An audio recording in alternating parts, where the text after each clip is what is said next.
So I kind of got in trouble. Okay, this isn't really fresh news. I actually did this several weeks ago, but I just didn't tell anybody other than my husband because he was actually there and realized it. But I had this great idea for a YouTube video. I wanted to interview teachers and ask them, hey, how's virtual learning been going? Because the school that my husband actually works in, I thought I would go in, interview some teachers, just tell them, hey, I'm doing a YouTube channel and I really want to find out how can online tutors help you guys, because kids are virtual now. They have been, and a lot of them are going to continue to be. Turns out, yeah, we made a little boo-boo. I wasn't actually supposed to be in the building.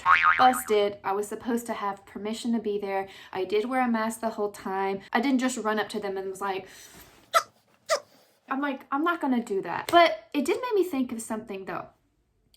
I encountered several very intelligent, hardworking, completely sincere teachers who, as soon as I mentioned video, they were like, no, what? And I thought, why?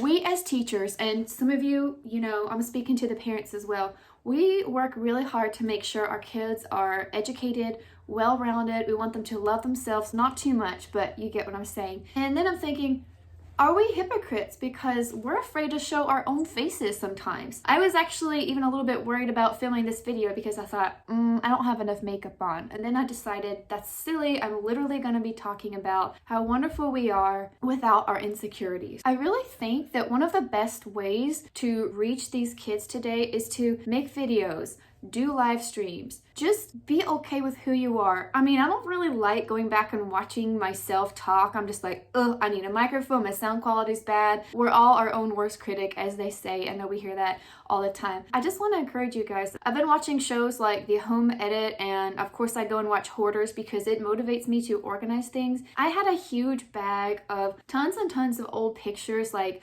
all these doubles. Remember like printing pictures at Walmart? You could do doubles because you could scrapbook some of those pictures, and then the rest of them you could give away to friends or put in storage and forget about until 15 years later. And you're like, why did I print all of these? But bottom line, I looked at some pictures of me, and some of them I thought, you know, I used to worry about how I looked in that outfit with that hairstyle. I worried about how I looked, and now I'm like, I didn't look so bad. Why was I so worried? We as humans make such a big deal about how we look and how we sound, but what's important is the message you're trying to make. What you say and what you do are way more important than how you look.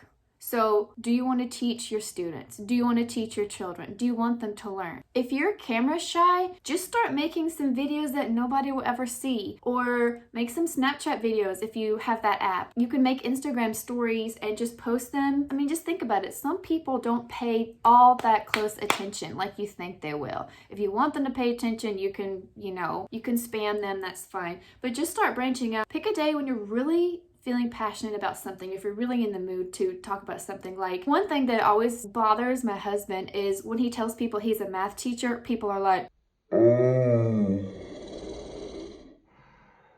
I hate math. and he's like, okay, fine, I teach the world's most hated subject. But actually, there are a lot of people who do love math. A lot of students come to school and they know that math is probably the only subject they like. That is the only thing getting them through the day. What's another insecurity? Oh, a lot of teachers say, oh, my writing's not good. My writing's not good. I'm so insecure about my writing. Darling, your writing is probably better than most people in the United States. A lot of people are so smart, smarter than me, and they're like, I can't show my face on Instagram, I can't show my face, whatever. I think now more than ever, we really need to work on building one another up. So for instance, if your student shows up with a new haircut or a new outfit, you don't have to be cheesy and make a big deal about it, but I think they like it when you at least say one thing about it. Oh, nice haircut, oh, blah, blah, blah. Don't embarrass them. Like, don't be that uncool, weird teacher or parent. You probably do have students who might like themselves too much, and that requires a totally different type of conversation. But students, they want to hide their insecurities because they've got their little clothes on, they've got their phone, they look comfortable. I like teaching English. I love talking about books. I like editing their writing. But really, one of the things I really love doing is just talking to them about life, because really that's what they probably remember most. They're not going to remember, wow, I love talking about President Taft and learning about his background.